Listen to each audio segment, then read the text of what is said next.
Hi, my dear students. I'm back again. I am Nandini, your educator and mentor at Learn Karo. And I want to tell you, हम continue करने वाले हैं judicial review के बारे में पढ़ रहे थे, separation of powers. Now we are going to do it in the context of India. And if you are new to this channel, एक बार सब्सक्राइब का बटन दबा दो. So let us begin. चलो ठीक है. जुडिशियल रिव्यू क्या होता है, सेपरेशन ऑफ पावर्स क्या होता है, चेक्स एंड बैलेंसेस सब प्रीवियस वीडियो में कवर कर चुके हैं. नहीं चेक किया है तो अभी जाकर चेक कर लो, वीडियो अपलोड हो चुकी है. Now we are going to do what is the ambit, what is the scope of judicial review in India. हम बहुत प्यारे अपने इंडिया के बारे में बात करने वाले हैं. My dear students, stay tuned, पढ़ो मेरे साथ, ठीक है. चलो साथ में देखते हैं क्या होता है. Judicial review is one of the essential features of Indian constitution. ठीक है, हमें पता है जुडिशरी क्या करती है. छोटा सा बता रही हूँ जुडिशियल रिव्यू क्या होता है. Judicial review is the power that judiciary has executive branch of government को चेक करने के लिए, एज वेल एज लेजिस्लेचर को. वो कोई भी लॉज बना रहे हैं, वो इंडियन कॉन्स्टिट्यूशन के अगेंस्ट तो नहीं है.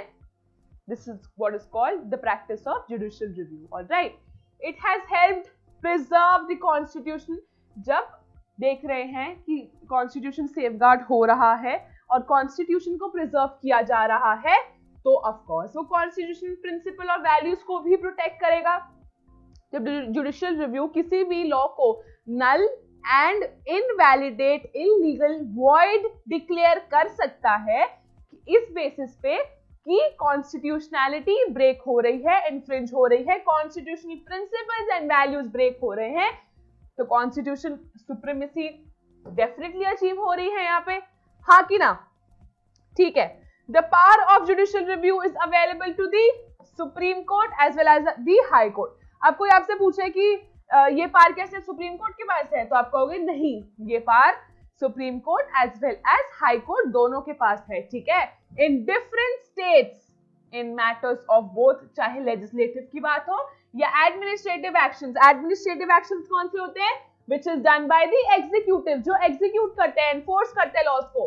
Largely this power has been applied for the protection of law, protection of the constitution as well as protection, enforcement of the fundamental rights. कोई भी ऐसा लॉ तो नहीं पास कर दिया गया है जो कि इन्फ्रिंज कर रहा है, जो कि फंडामेंटल राइट्स को ब्रेक कर रहा है. ठीक है. To a lesser extent, judicial review has also been used in the legislative competence with regards to the center-state relations. इसका कहने का मतलब क्या है? देखो, कहने का मतलब सिर्फ बहुत सीधा सा है. कहने का मतलब ये है, जो भी लेजिस्लेटिव की कॉम्पिटेंस में है, जो भी लॉ पार्लियामेंट पास कर सकता है. मैंने पिछले वीडियो में भी बताया कि आज के दिन कोई भी एग्जीक्यूटिव का बंदा आकर लॉ निकालना चाहे, कोई भी ऐसी गवर्नमेंट एजेंसी लॉ निकालना चाहे कि there shall be no supreme court from now, क्या ऐसा हो सकता है? हाँ, पहले ये कर लो. हाँ, पहले ये सुप्रीम कोर्ट को हटा दो, फिर बात कर लेंगे. यार ऐसा नहीं होता है ना. यही तो बात हो रही है कि कोई भी legislative कंपीटेंस, it is not compete, मतलब उसके अंदर इतनी कंपीटेंस नहीं है, इट इज नॉट केपेबल, वो ऐसा नहीं कर सकता है. It doesn't have the required competence to do so. All right, with respect to judicial review on the matters of executive या legislative matters में होता है, courts have employed doctrines. कुछ doctrines को apply किया गया है. एक एक करके मैं short में बताऊंगी ये doctrines क्या होते हैं. थोड़ा दिवाली की सफाई बीच बीच में कर लेते हैं, ठीक है, जिससे कि साफ सफाई रहे. प्रोपोर्शनैलिटी, लेजिटिमेट एक्सपेक्टेशन, ये सब आप पूछोगे होते क्या है, डेफिनेटली बताऊंगी. पर अगर आपने मेरा पिछला पार्ट ऑफ वीडियो नहीं देखा है ना, तो आपको वो देख कर आना चाहिए, फिर आप इसको देखो, नहीं तो ये मीनिंगलेस हो जाएगी वीडियो आपके लिए. क्यों? क्योंकि उसमें जब मैंने बेसिक बात कर रखी है, I will not reiterate it in my video, because already वो मैंने अच्छी खासी वीडियो समझा के बताई हुई है, एग्जाम्पल्स दिए हैं. इस वीडियो में हम और बातें करेंगे ना, ठीक है. बातें तो करते हैं हम वीडियो में, और करते क्या, पढ़ाई तो हम करते नहीं है. अच्छा ठीक है. Such as proportionality. Proportionality is something that is not arbitrary. क्या होता है, कोई इंसान अगर, जैसे मैं किसी के घर में घुस गई, ठीक है, तो ऐसा तो नहीं कि मुझे लाइफ इम्प्रिजनमेंट हो जाएगी अगर मैं किसी के घर में घुस गई. तो हो सकता है मुझे ज्यादा से ज्यादा 10 दिन की जेल हो जाए, 14 दिन की जेल हो जाए कि मैं किसी घर में क्यों घुस के आई हूँ, ठीक है, या फिर मैंने कोई चोरी नहीं करी, मैं उसके घर में घुसी हूँ, या फिर मुझे उसे पैसे देने पड़ जाए, कोई ऐसी डैमेज देने पड़ जाए। तो प्रोपोर्शनैलिटी होनी चाहिए, जो भी तुमने क्राइम करा है उसी के हिसाब से ही तुम्हें पनिशमेंट मिलनी चाहिए, ठीक है।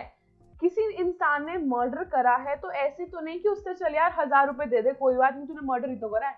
नो, उसको सारे फैक्ट्स वगैरह देख के, एविडेंसेस देखकर उसको या तो लाइफ इम्प्रिजनमेंट मिलेगी, या फिर 14 इयर्स ऑफ इम्प्रिजनमेंट मिलेगी, या 24 इयर्स ऑफ इम्प्रिजनमेंट मिलेगी, लाइफ टाइम मिल जाएगी। ये होगा ना, ऐसे तो नहीं होगा तूने मर्डर किया, चिल्ला यार 1000 रुपए दे दे। तो दिस इज प्रोपोर्शनैलिटी, यही तो लॉ ऑफ प्रोपोर्शनैलिटी कहता है। प्रोपोर्शनैलिटी समझ आ गया, विच इज द क्वांटिटी या फिर मेजर बीइंग वेड, मतलब कि एक प्रोपोर्शनल होना चाहिए। कोई भी चीज अगर हो रही है, किसी ने कुछ गलत क्राइम किया है तो उससे ज्यादा पनिशमेंट मिलनी चाहिए, कम क्राइम किया है तो उसी हिसाब से मिलनी चाहिए, ठीक है। तो ये प्रोपोर्शनैलिटी का लॉ होता है। This is also called law of proportionality या डॉक्ट्रिन बोल सकते हो, ठीक है। नेक्स्ट देखते हैं, लेजिटिमेट एक्सपेक्टेशन। आपकी बुक में ये सब कहीं बहुत ब्रॉड नहीं दे रखा है, मैं आपको बस समझा रही हूँ, आपको ये टर्म्स पता होने चाहिए।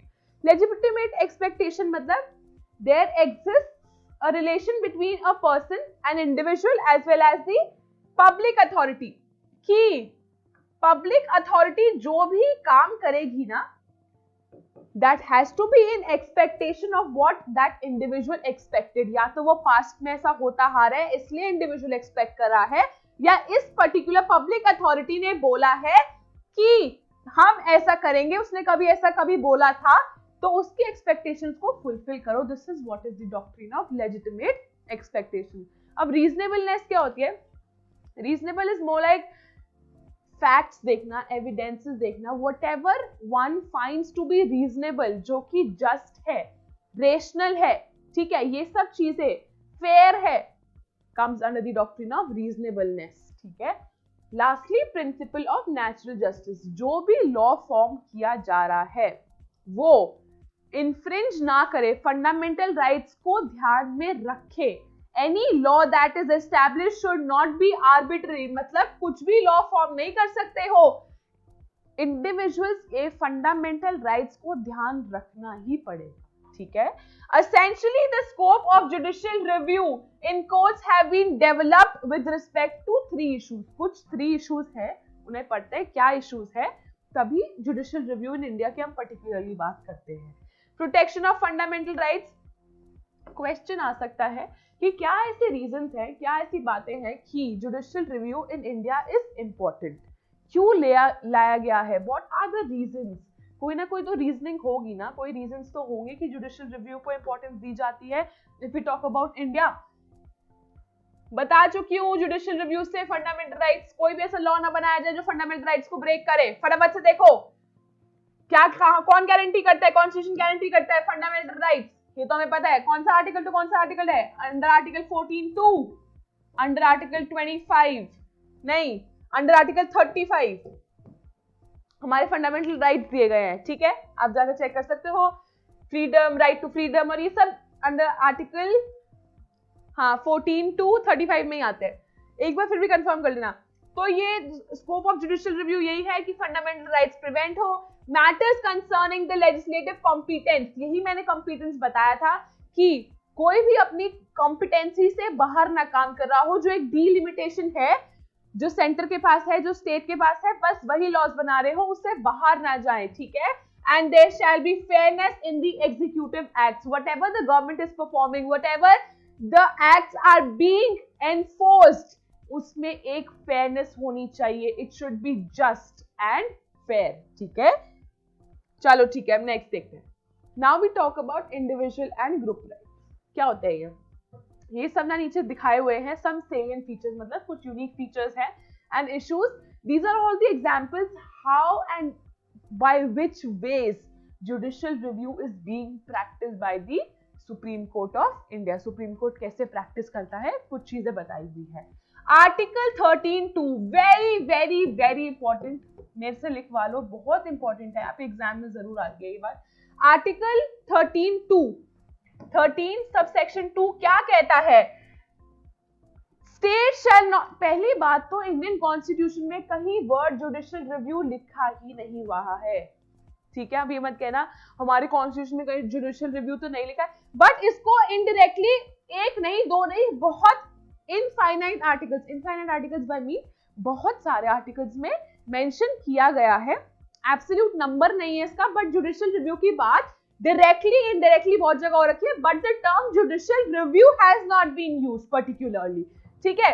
आर्टिकल 13(2) क्या कहता है? State shall not make any laws which takes away or abridges the right conferred by part 3. Part 3 tells about the fundamental rights. कोई भी ऐसा लॉ स्टेट नहीं बना सकती है, state shall not make any law जो कि इंसान का फंडामेंटल राइट को ब्रेक कर रही है, तोड़ रही है उस फंडामेंटल राइट को, ठीक है। And any law which is in contravention, which is in contrary, opposite of this clause shall to the extent of contravention be void. इसे ये क्यों नहीं बोला कि which is in the contravention shall be void, और ऐसे क्यों बोला to the extent of the contravention? मतलब अगर कोई भी ऐसा लॉ आ रहा है उसमें 10 प्रोविजंस है, सिर्फ एक प्रोविजन ऐसी कोई बात कर रहा है जो कि फंडामेंटल राइट को ब्रेक कर रहा है, सिर्फ वही एक पॉइंट को नल एंड वॉइड कर देंगे, इनवैलिडेट कर देंगे। बाकी 9 पॉइंट्स अगर वो फंडामेंटल राइट्स को इन्फ्रिंज नहीं कर रहे हैं वो वैलिडेटेड ही रहेंगे, ठीक रहेंगे। बी आर अम्बेडकर ने बोला था आर्टिकल 13 की तो बात यही खत्म कर दी ना हमने। आर्टिकल 13 पार्ट 2 की बात हो गई। क्या होता है? State shall not make any laws which takes away और abridges the fundamental rights. Part 3 में है फंडामेंटल राइट्स, ठीक है। बी आर अम्बेडकर कौन थे? He was the chairman of constitution drafting committee. ये तो हम बहुत पहले से पढ़ते आ रहे हैं। कॉन्स्टिट्यूएंट असेंबली के ड्राफ्टिंग कमिटी जो थी कॉन्स्टिट्यूशन की, उनके वो चेयरमैन थे। उन्होंने क्या कहा था? He said that article 32 is the heart of the constitution. क्यों कहा था? This article provides explicitly the powers of judicial review to the courts in matters of the fundamental rights. वो कह रहे हैं जुडिशियल रिव्यू तुम कर तो सकते हो बट फंडामेंटल राइट्स अफेक्ट नहीं होने चाहिए।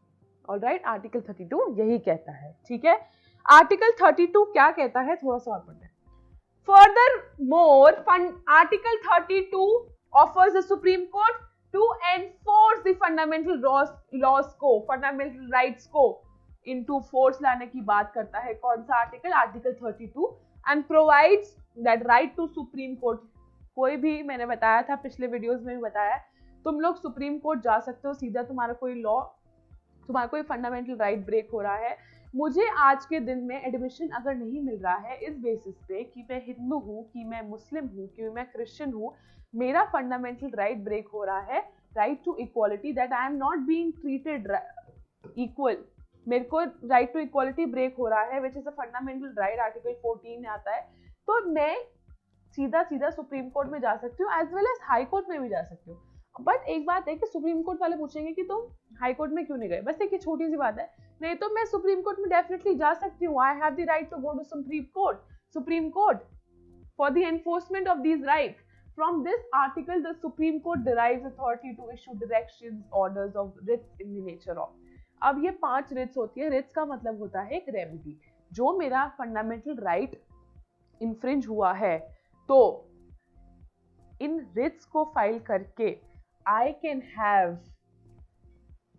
the remedy for whatever is infringed, जो भी मेरा fundamental right infringe हुआ है। Writ is a remedy which is provided by the concerned court, whether it's article 32 Supreme Court, जैसे 32 आर्टिकल होता है, ऐसे आर्टिकल 226 होता है। हम रिट फाइल कर सकते हैं हाई कोर्ट में भी अंडर आर्टिकल 226, ठीक है। बट बात ये है, article 32 right to go to supreme court to enforce fundamental right is itself a fundamental right, but article 226 एक fundamental right नहीं है, ठीक है। बस एक जनरल बता रही हूँ, शायद आगे आएगा, अगर नहीं भी आएगा तो हमें ये बात पता होनी चाहिए, ठीक है। चलो ठीक है, ये 5 रिट्स हैं। अब कहोगे हम इन्हें कैसे याद करें, है ना। चलो ठीक है, आप समझ लो। सबसे बहुत प्यारा रिट है, सबसे इंपॉर्टेंट है, हैबियस कॉर्पस। देखो यहाँ पे लिखा हुआ है habeas corpus. Habeas corpus means to have a body. Habeas corpus मैं बहुत ज्यादा डिटेल में नहीं बताऊंगी क्योंकि इसमें बताया नहीं हुआ है, बट एक बार बता देती हूँ क्या होता है। फॉर इंस्टेंस मुझे आज कोई इलीगली डिटेन कर दे, मतलब बिहाइंड द बार्स पुट कर दे, ठीक है, नंदिनी है ना मेरा नाम, मुझे बिहाइंड द बार्स पुट कर दे, ठीक है, तो मेरे रिलेटिव्स या फिर मेरा लॉयर ये रिट फाइल कर सकता है that I have been illegally detained, मुझे क्यों बिहाइंड द बार्स पुट किया गया है, मुझे बताओ, गिव अ रीजनिंग, ठीक है, that I have a body, देखो इसमें लिखा है that is to order the release of a person is unlawfully detained, जो मैं अनलॉफुली डिटेन्ड हो रखी हूँ और मुझे बाहर निकाल दो, I should have a body, ऐसे बस ऐसे ही बोलते हैं, टू हैव अ बॉडी होता है हैबियस कॉर्पस का मतलब, ठीक है। ऐसी एक होती है मैंडेमस, मैंडेमस का मतलब होता है क्या होता है, एनी पर्सन, एनी इंडिविजुअल या ग्रुप। अच्छा एक एग्जांपल देती हूँ हैबियस कॉर्पस का। हैबियस कॉर्पस में पता है एक बार क्या हुआ था, एक इंसान को डिटेन कर दिया गया था और वो 14 साल और जेल के अंदर ही रहा, बल्कि ही was eligible to come out, अब वो बाहर आ सकता था बट उसको 14 और साल जेल में बिताना पड़ा, ठीक है। वो 14 साल बाद जब निकला ना तो उसको एग्जेम्पलरी डैमेजेस दिए गए, मतलब कुछ एक्स्ट्रा डैमेजेस होते हैं ये, मतलब इनको पैसा दिया गया इन टर्म्स ऑफ मनी इसको पे किया गया, क्यों, क्योंकि इसका फंडामेंटल राइट इन्फ्रिंज हुआ है, ठीक है। इससे कौन सा रिट इशू हुआ था, हैबियस कॉर्पस इशू हुआ था, ठीक है। ये छोटा सा एग्जांपल है। अच्छा अब एक बात सुनो, मैंडेमस की बात करते हैं। मैंडेमस क्या कहता है, मैंडेमस कहता है to perform a duty, to perform a duty, public duty, but ये पब्लिक अथॉरिटी के केस में ही हो सकता है, ठीक है। आप किसी को कह सकते हो to perform a public duty, एक केस लॉ है, ये केस लॉ का नाम है कुछ गुजरात फाइनेंशियल कॉर्पोरेशन करके, इसने बोला था, एक होटल चेन थी लोटस होटल चेन करके, मैं केस लॉ का पूरा नाम नहीं बता रही हूँ, आप कंफ्यूज ना हो जाना, मतलब याद करने की जरूरत नहीं है, बट एक एग्जांपल है। तो क्या हुआ था कि उसने बोला था कि आई पे यू, बट उसने पे नहीं किया था, तो ये रिट फाइल हुई थी that it is suppose to perform its duty. नाम मेरे को याद आ रहा है कि Gujarat Financial State Corporation something like this, ऐसे कुछ नाम था। तो जब उसने ये फाइल किया ना तब उसने पेमेंट करी थी, तब उसने पैसे दिए थे, ठीक है। तो ये हुआ था that it is suppose to perform its duty, public duty, ठीक है। इसका मतलब यही है, मैंडेमस आपको समझ आया, mandamus means to perform a public duty, ठीक है। देखो इसमें ये लिखा है to order to a public authority to do its duty, जैसे कोर्ट ने उसको ऑर्डर दिया था गुजरात जो फाइनेंशियल कॉर्पोरेशन थी कि तुम्हें पे करना है उस होटल चेन को, ठीक है, ठीक है। नेक्स्ट देखते हैं prohibition, that is to prevent a subordinate court from continuing on a case. देखो एक बार इन दोनों को देख लो, प्रोहिबिशन और सर्सरी। अब आपको अगर मैं दोनों बताऊंगी ना तो आप कहोगे कि हम तो बहुत ज्यादा कंफ्यूज हो गए हैं इसमें, इसका मतलब क्या है, उसका मतलब क्या है, फिर क्वेरीज पूछोगे, इससे पहले मैं आपको खुद ही बता देती हूँ। Prevention is better than cure, हाँ हमें सबको पता है prevention is definitely better than cure. P is for prevention, P is for prohibition, ठीक है। C is for cure, C is for certiorari, ठीक है। फर्क देखो इतना है, प्रोहिबिशन में जो लोअर कोर्ट होता है और ऊपर कौन से होते हैं, सुप्रीम कोर्ट या हाई कोर्ट, ठीक है। प्रोहिबिशन में केस रोक दिया जाता है, वेयर एज सर्सरी में कोई केस अगर लोअर कोर्ट ने निकाल लिया हुआ है तो वो ऊपर जाता है सुप्रीम कोर्ट हाई कोर्ट के पास रिव्यू के लिए, एंड इफ इट थिंक्स कि फंडामेंटल राइट कोई ब्रेक हो रहा है तो उस केस लॉ को, उस पर्टिकुलर केस को क्वॉश कर दिया जाता है, हटा दिया जाता है। फर्क इसमें ये है, क्योर मतलब उसका सोल्यूशन ढूंढना, उसको लेटर ऑन क्वॉश करना, हटा देना, वेयरएज प्रिवेंशन में यही है, केस होने से पहले ही उस केस लॉ को रोक दिया on the basis that a fundamental right is being infringed. To prevent a subordinate court from continuing on a case, देखो मैंने ये बताया प्रोहिबिशन, और सर्सरी है to remove a case from the subordinate and get the proceedings before it, उसको बुलवाना और देखना ये गलत है तो क्वॉश कर देना, हटा देना कि ये गलत तुमने डिसीजन लिया है, ठीक है। लास्टली देखते हैं क्वो वारंटो। ये सब रिट्स ना बहुत इंपॉर्टेंट है, आपको ये सब रिट्स पता होनी चाहिए, इसलिए मैं थोड़ा सा डिटेल बता दूं। Quo warranto that is to issue directive to a person to vacate an office wrongfully occupied, quo warranto का मतलब होता है by what authority. I can ask, अगर आज मेरे घर में कोई पुलिस के कपड़ों में घुस आए और मेरे को हैंडकफ से मेरे हैंड्स बांध दे और मुझे लेकर गाड़ी में लेकर चला जाए, तो मैं क्या नहीं पूछ सकती हूँ बाय व्हाट अथॉरिटी? तुम्हारे पास क्या ऐसी पब्लिक अथॉरिटी है that you are performing? I definitely have this to question, मैं पूछ सकती हूँ। This is what quo warranto says, that is to issue directive to a person कि तुम्हारे पास क्या अथॉरिटी है to perform this, but this only happens in the case of the public authority. ये सिर्फ पब्लिक अथॉरिटी की case में हो सकता है। And if he is ineligible, अगर वो इनएलिजिबल है, वो कहे कि यार उसने सिर्फ फेक कपड़े पहने हुए थे और वो मुझे आकर ले गया, तो अभी के अभी ऑफिस से नीचे हटो, ठीक है, you have to vacate this. चलो ठीक है, यहाँ देखो, लाइक आर्टिकल 32, आर्टिकल 226 भी है, जैसे 32 है वैसे 226 है। It's a parallel provision for high courts, definitely मैंने अभी आपको बता दिया था, देखो इसमें मेंशन है, and allows one institute similar writs to the high courts for the enforcement। जैसे 32 है सुप्रीम कोर्ट का, ऐसी है 226 under article 226 for high court, ठीक है। Courts through its judicial review practice have liberalised, मतलब फ्री कर दिया है, छोड़ दिया है, the doctrine of locus standi. ये तो हम पहले भी बात कर सकते हैं ना, पहले ही बात कर चुके हैं ना, पब्लिक इंटरेस्ट लिटिगेशन के बारे में ऑलरेडी लोकस स्टैंडी बता चुकी हूँ। To have a chance to appear in the court, right to appear, or before a petition you have right to appear before the court and you can file a petition। Definitely तुम्हारे पास right है, but इसने अब इसको relax कर दिया court ने। इसका मतलब क्या है, तुम्हारे बिहाफ पर if you are injured, the third parties को रिप्रेजेंटेटिव बोलते हैं, रिप्रेजेंटेटिव आकर तुम्हारे बिहाफ पे फाइल कर सकता है या फिर तुम्हारा लॉयर जाकर फाइल कर सकता है। यही इसका मतलब, कहने का मतलब क्या है, आजकल बहुत इजी हो गया है, अगर तुम इंजर्ड हो, तुम कोर्ट में नहीं जा सकते हो, या यू आर्ट वेल ऑफ, तुम्हारे पास रिक्वायर्ड रिसोर्सेज नहीं है वहां तक पहुंचने की, या कोई भी so on and so forth, कोई भी बात है, the other person can file for you for the enforcement of fundamental rights. Particularly की बात करें, who have lack access to courts नहीं जा सकते हैं, टू रीजंस ऑफ पॉवर्टी, इतना पैसा नहीं है या तो उनके पास, या सोशल एंड इकोनॉमिक डिसेबिलिटीज है, या फिर वो स्पेशली एबल्ड है, थोड़े से मतलब बॉन्ड डिसेबिलिटी है, कोई भी प्रॉब्लम है, पॉवर्टी है, सोशल डिसेबिलिटी, मतलब कोई भी है यार, नहीं है कोई पीछे तुम्हारी फैमिली में कोई बैकग्राउंड ऐसा नहीं है, background in the sense to appear in the courts only, particularly we are talking about, ठीक है। तो क्या है, PIL which is public interest litigation file कर सकते हैं। आजकल तो NGOs which is non governmental organisations भी फाइल कर रही हैं, ठीक है।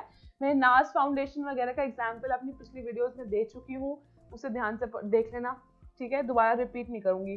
This method led to the development of public और सोशल एक्शन लिटिगेशन, ये होता है ना, because it is for the good of the public. जिस इंसान का हमारे केस में कोई इंटरेस्ट नहीं भी है, वो भी फाइल कर सकता है हमारे लिए, ठीक है। whereby any public spirited person, जो कि बहुत spirited है, वो गुड चाहता है, इंसान का गुड ह्यूमैनिटी के लिए करता है, can petition or write letters to courts on behalf of human rights violation victim, कि इसका human right violate हो रहा है, infringe हो रहा है, and I want कि इसको human right, इसे fundamental right मिले, ठीक है। और aggrieved party मतलब जिसके साथ हुआ है ये सब गलत।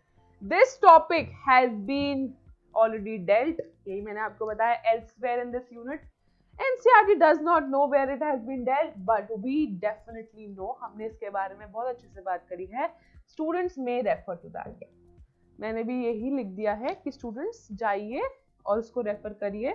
आज के लिए इतना ही, and I will get back very very soon, जल्दी मिलेंगे with some more topics before I call an end to this chapter, which is chapter 1 judiciary. बहुत जल्दी खत्म होने वाला है, बहुत कम पार्ट्स में पूरा खत्म कर दिया है, ठीक है। Take care for now, don't forget to like, subscribe, dislike भी कर देना नहीं अच्छा लगा तो, और कमेंट्स में बता देना क्यों डिसलाइक किया है, क्या अच्छा नहीं लगा, सजेशन, फीडबैक सब दे देना, ठीक है। I will see you very very soon, and till then take care, keep watching, and I will get back soon. All right, bye bye.